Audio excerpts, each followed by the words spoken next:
Écoutez, c'est la deuxième journée colloque recherche FIRANDO, filière maladies rares endocriniennes. Donc c'était une journée très ouverte, essentiellement faite pour attirer les chercheurs, les médecins, les soignants et pour favoriser une réflexion autour de la science et de la recherche un peu fondamentale qu'on peut faire dans cette filière. Cette journée a très bien commencé, donc on avait commencé par 3 conférences plénières. Donc le sujet c'est bien le dimorphisme sexuel dans les maladies rares endocriniennes. Et donc l'idée c'était vraiment de confronter une vue historique, une vue scientifique et une vue médicale pour introduire cette journée ayant pour objectif principal de solliciter des nouvelles thématiques de recherche et de nouvelles collaborations entre les différentes équipes de la filière FIRANDO.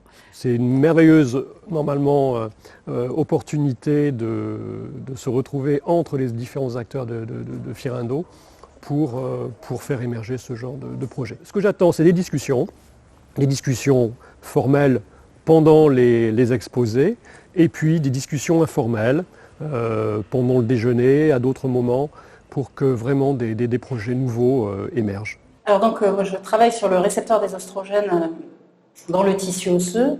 Les oestrogènes qui sont les hormones sexuelles féminines par excellence sont fortement impliqués dans le métabolisme osseux, aussi bien chez la femme que chez l'homme.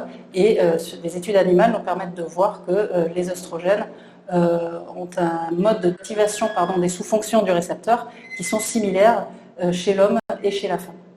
Donc j'ai présenté le travail que j'ai fait depuis quelques années au sein de l'unité INSERM 1185 sur les voies de signalisation corticostéroïdes, et j'ai présenté la particularité dépendante du sexe, donc le dimorphisme sexuel de l'expression de ces voies de signalisation, principalement dans le rein, en comparaison au poumon, qui montre qu'à l'âge adulte, mais aussi très précocement au cours du développement, il y a un dimorphisme sexuel dans l'expression de la voie de signalisation minéralocorticoïde par rapport à la voie de signalisation glucocorticoïde.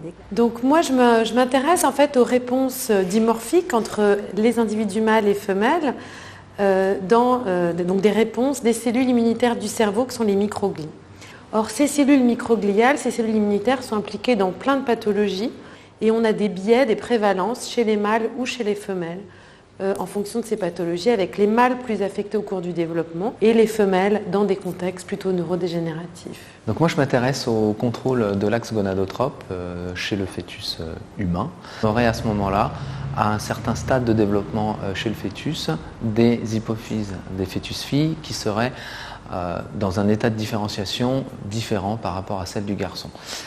D'autre part, nos travaux nous ont permis d'identifier l'expression d'un gène majeur du syndrome de Kallmann, qui est le gène anosmine, dans l'hypophyse fœtale. Dans notre recherche, on s'intéresse à l'homéostasie du cortex surrénalien et à la différence entre les mâles et les femelles dans cette homéostasie cellulaire.